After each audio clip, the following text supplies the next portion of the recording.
Welcome to the Art Coaching Club podcast. I'm your host, Haley Price, artist, owner of the online art gallery, The Scouted Studio, and business coach for artists. With experience starting and running my own art business, growing an online art gallery, and coaching artists internationally on how to grow their careers, I've learned the art world inside and out.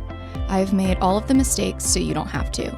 Every episode will be a little bit different, but I promise that each week I will show you how to tackle your biggest business challenges so you can get back in the studio doing what you love. Now let's get into it. Okay, amazing. So just to kick things off, introduce yourself and give the audience a little bit of background into you and your art career. Okay, so I am Robin Davisson. I am a professional artist, an abstract painter in Washington, D.C. And I own, the name of my business is Studio Lab RD, which is in a part of Washington, a neighborhood called Georgetown, historic part of Washington. And what Studio Lab is a combination of my studio where I do my work, which is upstairs where I am right now. Mm-hmm. And then on the first level, though, on the street level, when you walk in, it's a gallery space. And so in that gallery space, at various times, it's just my paintings hanging in the gallery. But then also periodically throughout the year, I host other artists alongside me to show in my gallery space. And then the other kind of unique thing about this is that when people visit Studio Lab, my studio is open, always open during my opening hours. And so people can come up and see what I'm working on and hang out and watch me work, ask me questions. I get a lot of artists coming to just, get tips and tricks and talk about the work and that sort of thing, but also just people who are just general art lovers, art enthusiasts. It's quite unusual. Usually artists are kind of hidden behind closed doors, the mess, the thing that's going on there is kind of mysterious. Nobody really knows what goes on. And so I'm sort of, debunking all of that by throwing the doors open to my studio and inviting people to come and see. And it's just whatever is happening here. So it's not like during opening hours I'm performing up here, I'm just doing what I'm doing. And sometimes it's not pretty, sometimes I'm just, prepping canvases or stretching canvases or, doing all the things. And so people get to see, kind of everything that goes on. So that's unique. And then I also use Studio Lab for a number of other things. So I host a salon series, which is about, 4 to 5 times a year, where I bring in guests and I moderate conversation around a whole bunch of different topics. One of my favorite topics is where I'll bring in, so I moderate a conversation between 2 people, one person who's squarely in the art world and one person who's squarely not in the art world, or at least by appearances are not in the art world, so like scientists or engineers or people in education. So that sort of interdisciplinary topic is one of my favorites, but we do other topics as well. And then the other thing I do here, which is really a blast, is something called Art Party. Where people can essentially rent out my whole space. And this is for anywhere between 2 people. So it's a very popular date night thing to do, up to 15 people. And you come here, we start out downstairs in the gallery, we have food and drinks and hang out. And then people come up and create their own painting in my studio. And this is like the opposite to a sip and paint, where in a Mhm. sip and paint, people have their own little canvases and they're kind of, it's almost like paint by numbers, they're doing Right. what they're told to do. This is a freestyle paint party where everybody collaborates on one large canvas. And it's just amazing. I just had one yesterday, a birthday party for an 11-year-old girl. So this 11-year-old girl with 10 of her friends and their parents, and it was wild. That's birthday of my dreams. Oh my gosh, it was so much fun. And, we had pizza and cupcakes, and then we came up and they painted and we put music on. I always say, tell me your favorite playlist. And so we had some great time yesterday. It was really terrific. I love that. Have you always known you wanted to do more of a community aspect, collaborative kind of art environment? Because that is, like you said, it's very different than most artists. How did you, and I want to get to your background too, but before we get there, once you became an artist, how did you decide to do all of these different things? Well, I think it just is born of me. Um, this is, as we'll get to, a second career for me. Hmm. And I'm just so excited about it and I want to share it. I mean, that's really the genesis of it is that I wanted to see how I could share my love of what I'm doing with other people. And like I said, to throw the doors open on the art world a little bit, sort of disrupt. It's kind of a disruptive idea compared to what traditionally happens. And yeah, so that was the reason. And it's all evolved. And I have a whole bunch of new ideas that I haven't implemented yet, but ways to use this beautiful space that I have, and to share my love of art and art making with other people. And the other thing is, when it comes to people who also are interested in art, love art, want to collect art, from my own experiences, I know that art takes on infinitely more meaning when you know the artist. Absolutely. That's been my experience. When I know the artist who created that work, it becomes more meaningful. And so that was another reason. I wanted people to be able to know me, um, so that the art takes on more meaning. Absolutely. I mean, I think that's so important and something I hit on a lot is I think a lot of artists want to kind of hide behind the studio and just have their artwork forward, which, is why galleries exist and all this stuff. But I do think really when you want to create that connection and have lifelong collectors and people that really connect with your work, they want to connect with you. I mean, they really want to know. I think the artist is just as interesting, if not more interesting, than the artwork. Well, yeah, I think it's definitely part of it, Right. and like you said, um, most often people don't have that opportunity because, our work is represented in galleries, and I'm represented by a gallery, and Mhm.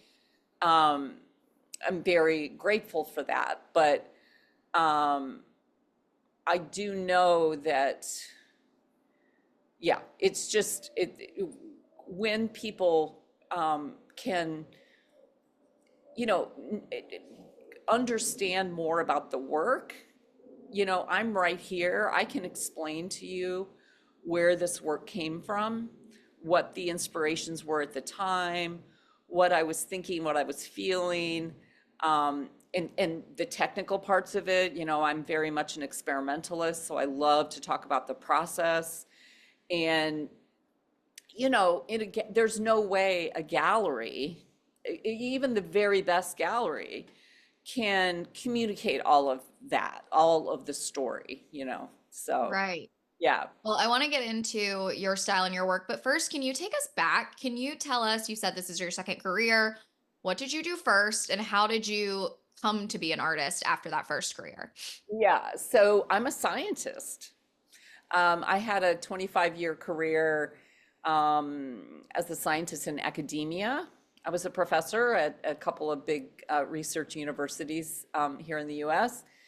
I was well, I shouldn't say was, I am a molecular physiologist, which means I studied um, how the body works at the molecular level, and also how when things go wrong, that results in disease. And all of those studies were done at the molecular level.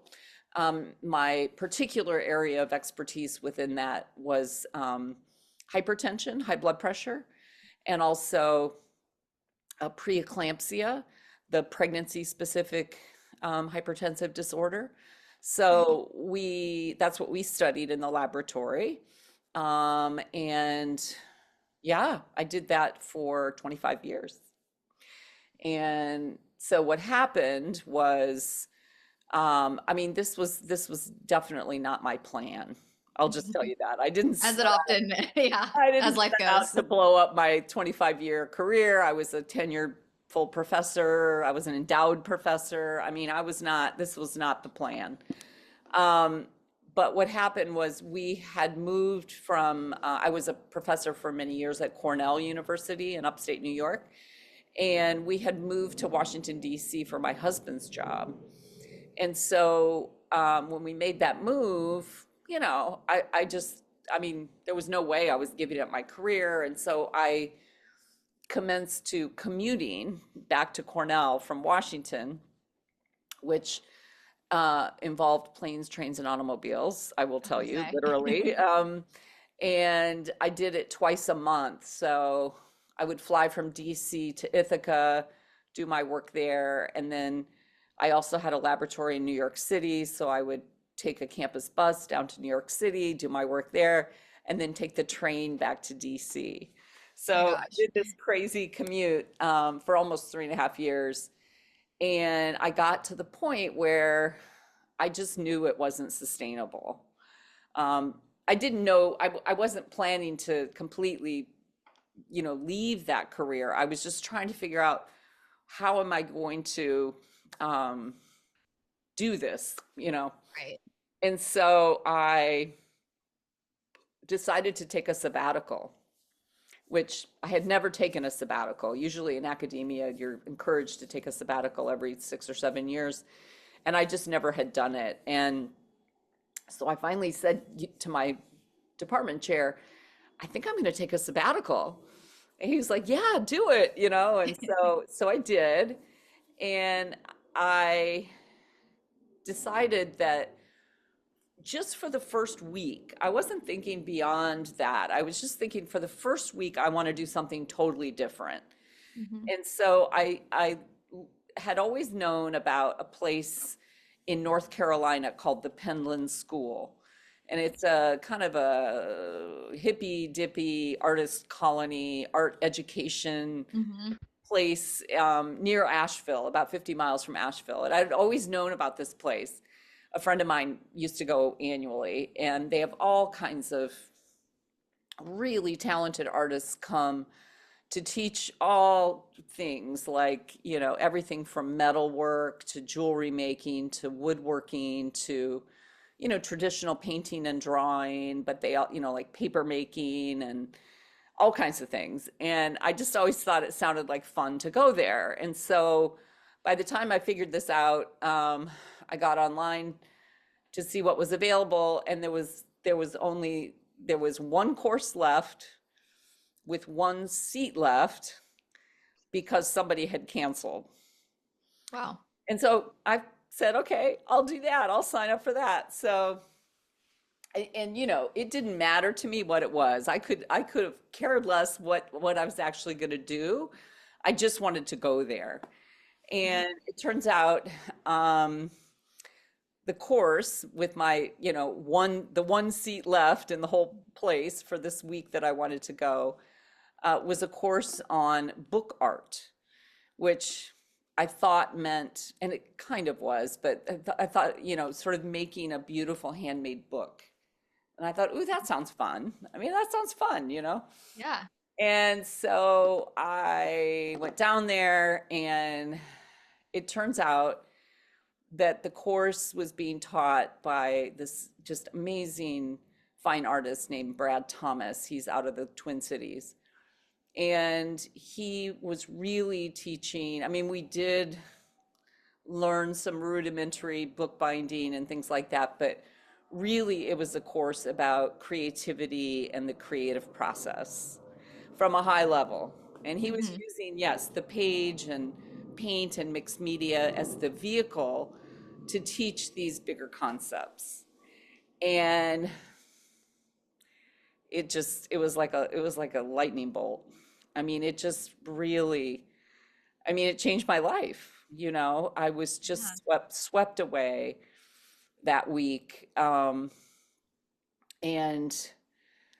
I got home after my week there, and I said to my husband, I think I really need to keep doing this.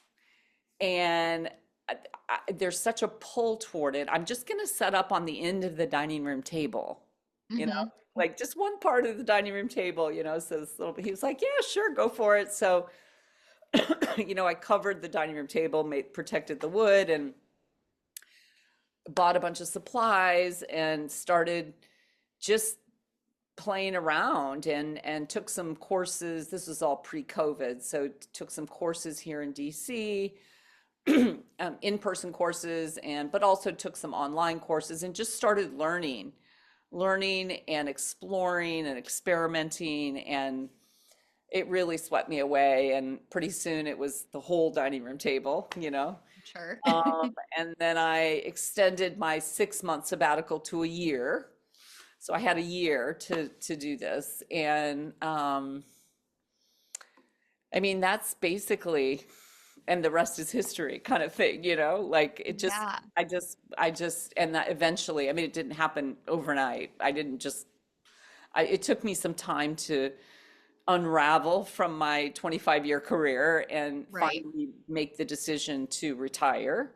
But I did. I retired. I became a professor emerita at Cornell and have been doing this ever since, full time. That's amazing. And I think what really stands out to me is you took the sabbatical and you're like, I want to do something so different. But I think you probably found that in creativity, you're probably being a creative problem solver in your, career Absolutely. life. Can you Yeah. talk about, I mean, it sounds crazy, but can you talk about the similarities between Oh, art yeah. and being a scientist? No, I mean, I know it sounds crazy, but I'm going to tell you, it's way more similar than it is different. Hmm. First of all, being a scientist, um, designing an experiment is a very creative process.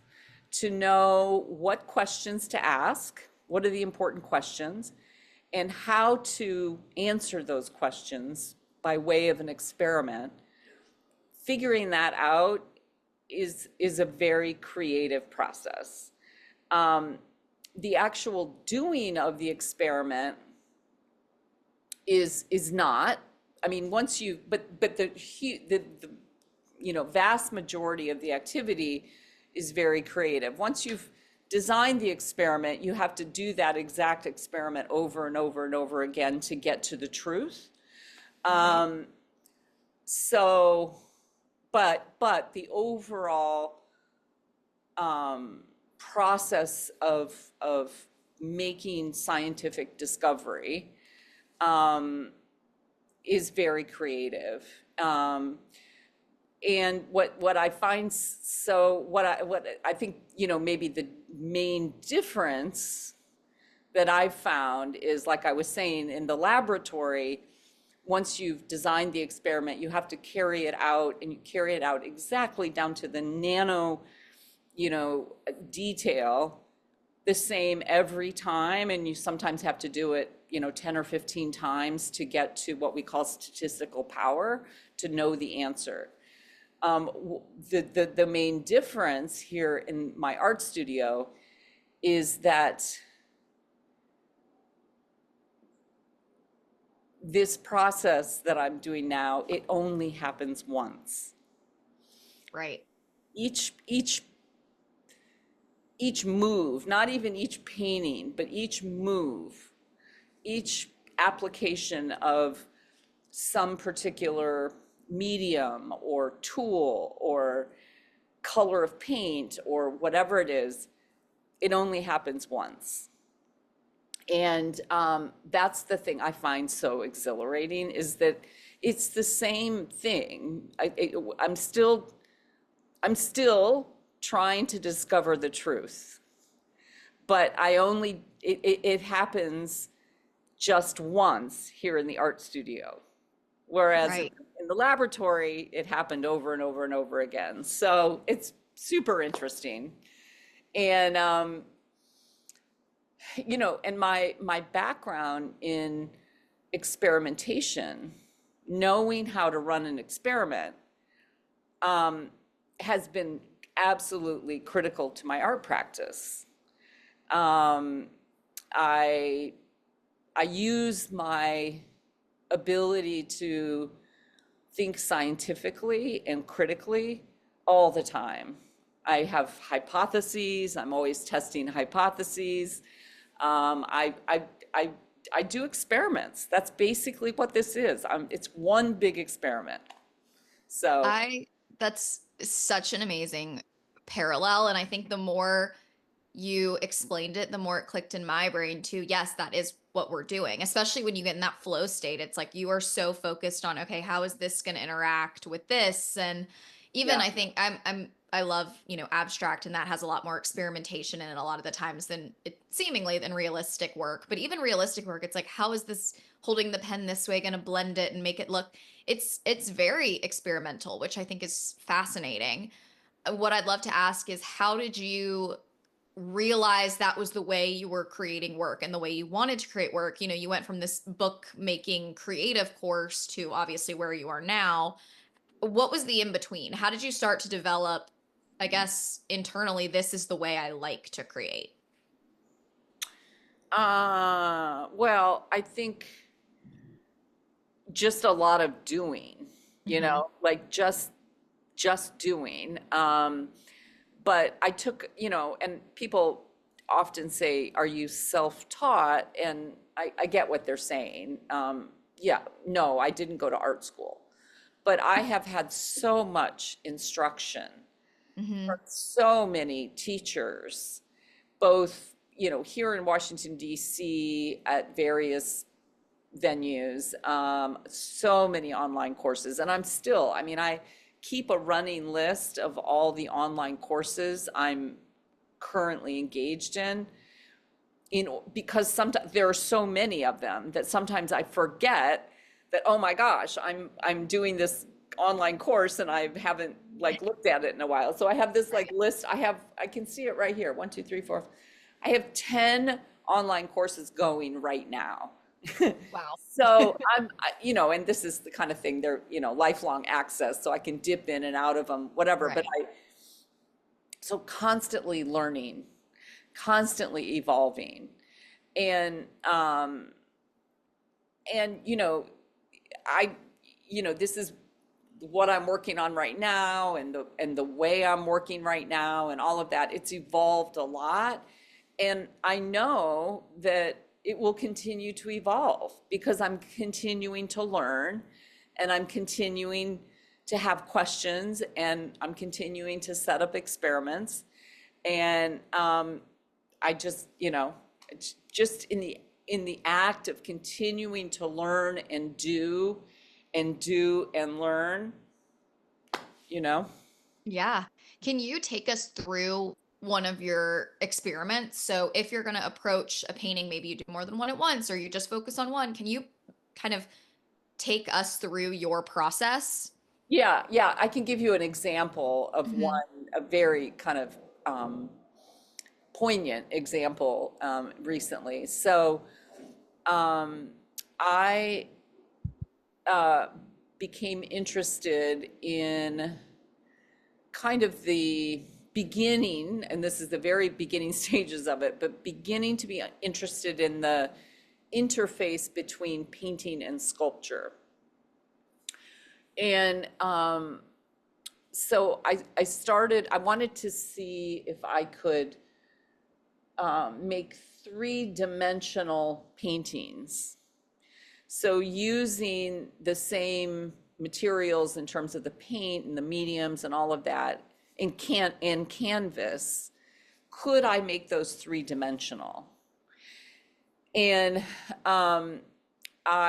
so in order to, well, so I started and I was painting these big, huge pieces of raw canvas in my studio. And I use lots of fluid layers. So I paint everything on the floor. I mean, I do put things up on the wall at the end to look at them to see if anything needs to change, but I do all of my work on the floor.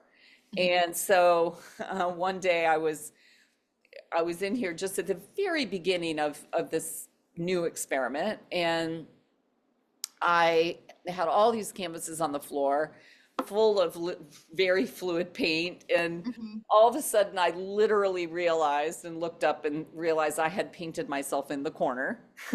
Like there was like nowhere to walk. Like I had canvas anyway. So this is how this series of work started. So I grabbed one of those canvases just randomly and stuck it into the wall with a push pin just to get it off the floor. Right. So I put it up, a couple different places, and I just stuck it up there, and I, turned around and whatever, I was doing other things, and I looked back, and this canvas, the way it was draping and the new shapes that were formed and the shadows, and oh my God, it was just like, oh my God, that is so beautiful. And it was a totally random thing.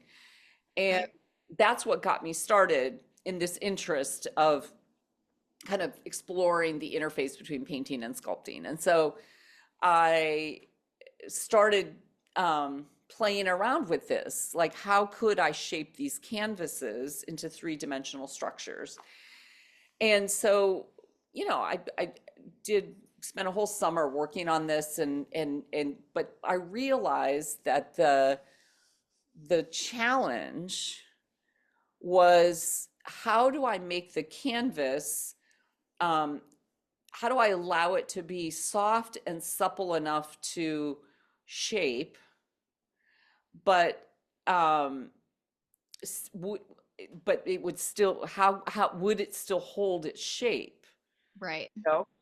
And so that set me off like literally I had a lab notebook. I had hypotheses about combinations of mediums that would impact the way the canvas kind of worked for me. And I set up an experiment where I did a bunch of small ones. And I think I had like 8 or 9 different conditions for my experiment.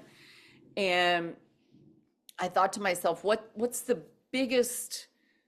be the biggest stressor? What would make this thing not hold its shape? And I thought heat and humidity. So I took my small canvases and I put them outside in the DC summer. Now, DC summers are brutal, so hot, so humid. I mean, it's like a swamp. It is. It's like a swamp here in the summertime. And I thought if they can hold up to that, they will hold up to anything. And so that's what I did. I set these 8 or 9 canvases outside, canvas structures, and left them out there and recorded how they held up or how they didn't hold up. And I came up with kind of the winner combination of medium solutions that worked. And that launched then a whole series of paintings that late last year, so November, December were released, and the collection's called Resonance of Form. So that's just one, that's one example where, I Yeah. definitely had my scientist hat on. Well, I love it because one, I'm such a believer that sometimes the best ideas come from just doing, like the happenstance of I had to put this on the wall because I had painted myself in the corner. And so, the first piece of advice I feel like is you just have to do. You just have to play, like get in there and do the things. But then what I love is the experimental aspect of like perfecting it, but also not holding everything so precious. You treat it like an experiment. And if something goes Yeah. wrong, you're like, okay, on to the next. Because I think so many artists I talk to want every single thing they do to be the perfect final product. And I think that stifles kind of the creative process. Yeah, I think you're right. And like that example I gave, you know, 7 or 8 of the 8 or 9 didn't work, you know? Right. It didn't work. They were drooping, they were sagging, they were not holding up, you know? Um, and so yeah, I mean, I think that's absolutely that's it. You have to there's a certain amount of courage involved, Mhm. but if you stop to think about, like what am I afraid of? What's keeping me from being courageous? And when you kind of really drill down, it's usually not, I mean, like what am I afraid of? That the can that this thing won't work? Okay. You know, Right. I mean, and I mean, it could have been that I didn't find any of those solutions that worked, which, I think knowing myself, I would have kept at it until something worked, but Right. it's okay. It's okay to just try it. And, and most things don't work, at the end of the Right. day, truly, the number of things that really do work are are few and they're precious. And for me, those are the things I'm chasing. And but it takes a lot of this thing's not working to get there. And Yeah. but it's really at the end of the day, it's just, and I hear about so many artists, procrastination is such an evil force, Mhm. and almost always it's born of a fear that this thing's not going to work or it's not going to be good, or I just I think it's because I came to this as a second career. I kind of feel like, I mean, for me, it's like I don't have anything to lose. I Right. mean, I don't have anything to lose. And so there's a certain, I guess, certain bravery that comes from that. Yeah. Well, and I think too, you're coming from a background where, I mean, my understanding, like you understand that not everything is going to be right. That's what an experiment is. Whereas I think a lot of people that come into the art career think that to be an artist, all of their work has to be good on some level, whatever you describe good as. But I'm the opposite. Like right now, I'm even looking at, I'm in my studio and I have all this paper next to me, and I was experimenting the other day, and it's like 10 of the, or 1 out of 10 is actually good and that I'm ever going to show to the world. But that's the creative process. And it's like, okay, the rest aren't good, but like it got me to the 10th. That was what I needed it to be. Exactly. I mean, that's the whole thing, is those other 9 or whatever number got you to that one, you know? Right. And I think that's what hangs people up, is they don't want those 9 or 10 or whatever that get you to the one. They want to just have the one. And Right. I mean, it kind of doesn't work like that, at least in my experience. And maybe the further I go, the more frequent the good ones will be. But um, yeah.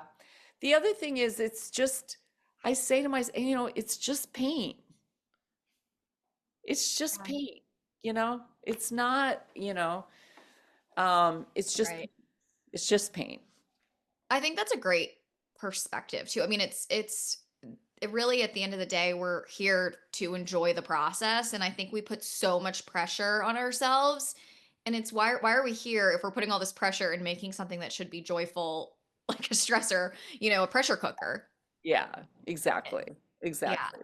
Well, Yeah. I'd love to know how the transition went once you, really dove into your art career and you opened the space. How did you put on the business cap, so to speak? Because all of a sudden you weren't just an artist anymore. You did have to, I'm sure pay the rent, get people in the door, show off your work, all those different things. Yeah, well, I had to, you know, I mean, naively, when I started this business, I thought, oh, I know how to run a business. I've been running research labs, and research labs are like running small businesses.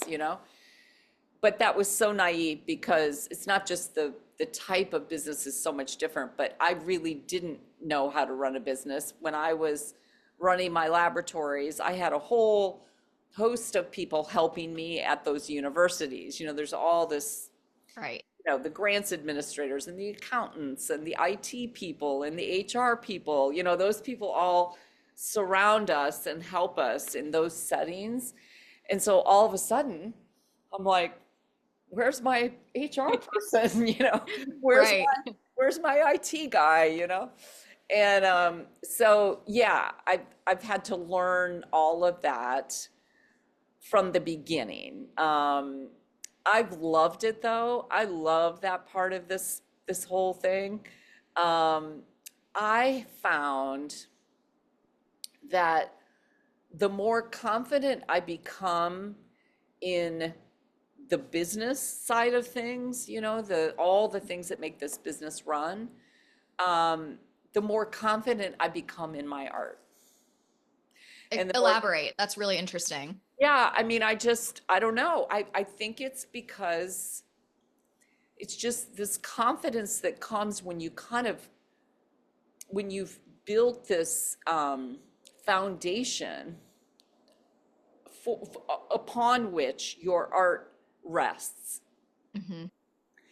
Um,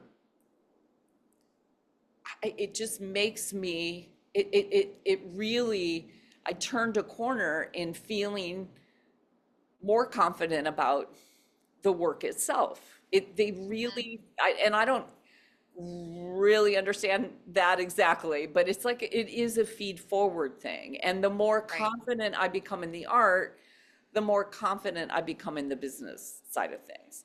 And so, yeah, it's pretty amazing. But I will say, just like in the art, where tell you I have 10 courses on the run and I'm always learning and stuff, I've had so much help from, I joined a membership that the artist Alice Sheridan Hmm. has. It's called the Connected Artists Club. Alice is an artist out of London. She's the co-host of the podcast Art Juice. Yep. Probably know that. Yeah.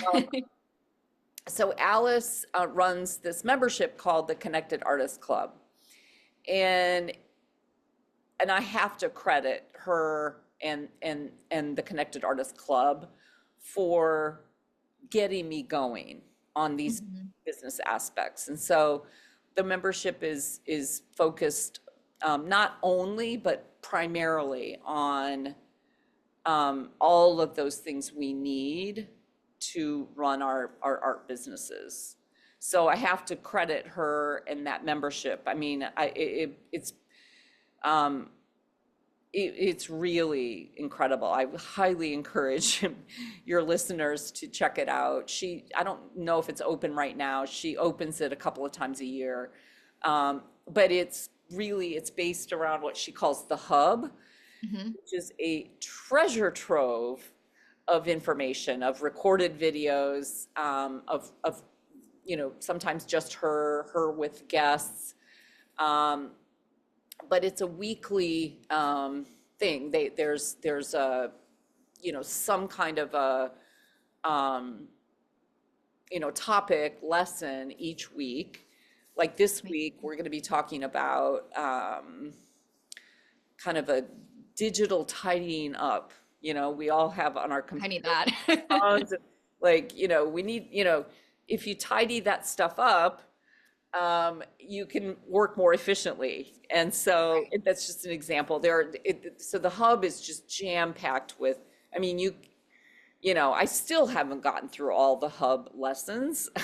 Truly, Yeah. I mean, I've hit on a lot of them, but it's everything, it's all the things you would think of, website, Instagram, all those things, but so much more than that. So I really have to credit the Connected Artist Club for helping me a lot in this part of my business.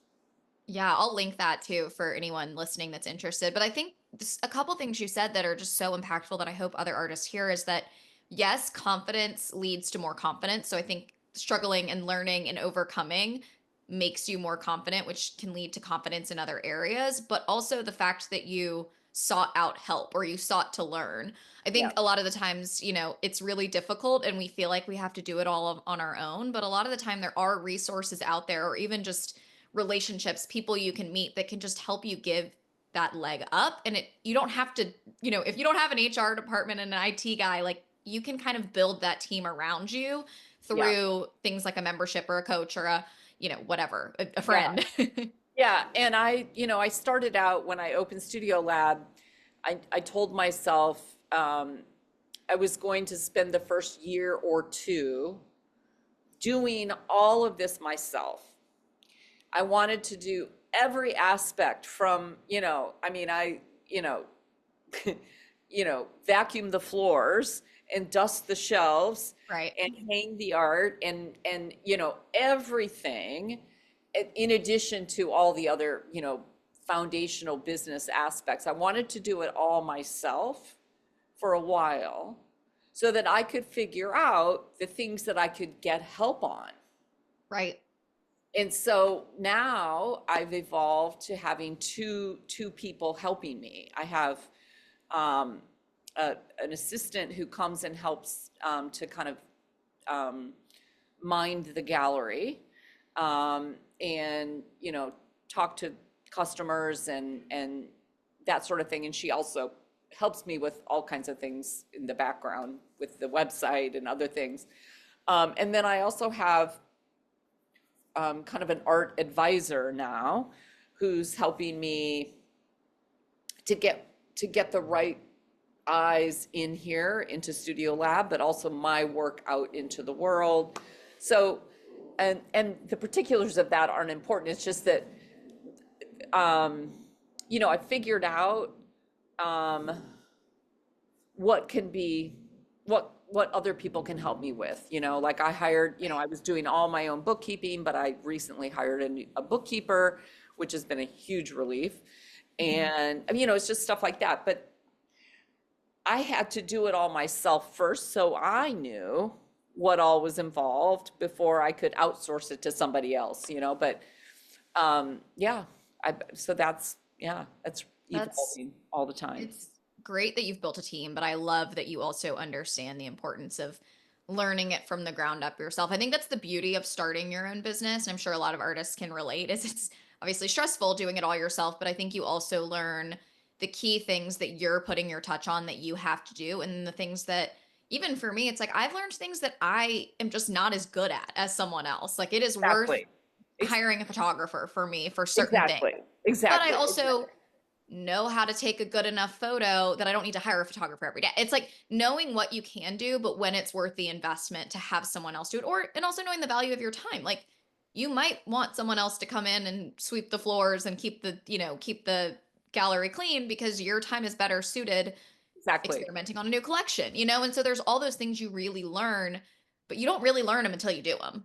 Right, exactly. And so that for 2025, that was my goal starting out this year, and already it's happening, is that um I wanted to put some people in place to help me in order that I might have more time for my creative work. Right. Because there's no doubt all of that other stuff takes a lot of time. And Right. as time has gone on and I've had a little bit of success, and I was finding that um, it was just getting so busy. Like I Right. just like literally didn't have time to get to do much work, it was really, so that's when I, sort of the alarm bells went off and I said, yeah, I've got to really, I've got to, figure out how I can parse this and get some help. And Mhm. it's been, yeah, it's been great so far. That's fantastic. And I think that's something that's so common. The amount of artists I talk to and my like biggest piece of advice is to create more because the other things start to take your time. And it is once you can figure out how to manage it so you're spending the most of your time on the creative processes because that's your key element. That's what the business is based off of. And Exactly. only you can do it. It's the linchpin, and you're the only one who can do it. And that's the thing. I mean, a lot of people can do your bookkeeping, a lot of people Right. can help you with your website. A lot of people can help you do all kinds of things. Um, but only you can create. And so, yeah, that's the name of the game for me now. I love that. Well, kind of taking this all and thinking about it, big picture, what has been your most proud moment up to this date? Just a success, something that's made you really happy in your art career through today. Oh my gosh, there have been so many. Um, there have been so many, but it's something. It's a kind of relatively new thing that I'm working on in my community. We have a pretty significant unhoused population in Georgetown, people who don't have homes, and there's a wonderful nonprofit organization that helps those folks. And I had this like brain flash in the middle of the night that what if and so they gather at two different locations here in Georgetown every day for help, all kinds of help. They provide them all kinds of help, food and Mhm. obviously the shelter and all of that, but also just help them navigate life. And I was thinking about, so one of the main things they do is they help them to eventually get housing again, to get housed again. And the whole process that's involved with that is significant, And but that is the goal. And so and they were telling me this, I went to a meeting and heard them talking. I was talking to them afterwards about that um, they provide, when they do become housed, they provide them with things like sheets and towels and basic cookware and plates and things like that. And I had this idea in the middle of the night, and so I went to them and I said, "Well, what about art? Mhm. Don't they have art? Is there a way for them to have art in their new home? I mean, it's their brand new home." And Right. so we came up with this idea. I basically take Art Party, which I was telling you about before, to Right. them. So Wow. once a month, I take a canvas and all the tools and all the paints and everything, and they paint these just stunningly beautiful paintings. And then when they do become housed, they get to pick one of the paintings to take with them to put in their new home. That is so powerful because I think obviously, there's the necessities. Like they have to have the sheets, they have to have the towels, but I think something like a piece of artwork that has that depth and that meaning and is really shows their journey and can make their house a home is that's so powerful. And I know it's not something they necessarily need, but I think that emotional story is so important for them to know like they did it. They're housed again. So I love that. And I just love the creativity behind that. And I'm sure Yeah. it's been so powerful. Oh, it's been so powerful, and we've been doing this now for a while, and there's a whole we hang the paintings after each. I do it once a month, and so after each session, they have this big wall in one of their spaces where we're hanging the paintings, so it's like a gallery. And so then Mhm. when it comes time for them to finally get their housing, they go to the gallery and select which painting they want to take with them. It's so beautiful. I mean, the fact that they get to pick and then it's, the painting's gone. So someone knows that Oh, someone yeah, has a home. I mean, I think that story, I love that. Yeah, so that's, I mean, there's so many examples of things to answer your question, but this is one that, yeah, is recently just making me so happy. I really love that. Well, just kind of to transition, what do you see next? What are you working on? I mean, I think you're doing a lot of incredible things right now. What do you see next for your business? Um, well, like I said, I'm, positioning, my business is in a little bit of a transition with this new help I'm getting. So Right. it'll be kind of a year of getting used to all of that and more time in the studio. I'm the first half of this year is really already set with a number of big commission projects. I have the great pleasure and privilege of having been asked to do some pretty big commission projects, big paintings and beautiful spaces here in Washington and in Florida. So that's going to keep me busy for the first, at least through the spring. And then, but I have so many ideas of things that I'm wanting to work on, and so I'll be working on those things in between. But this first 6 months or so, going to be pretty busy with commissions, which I love. I love doing commission work.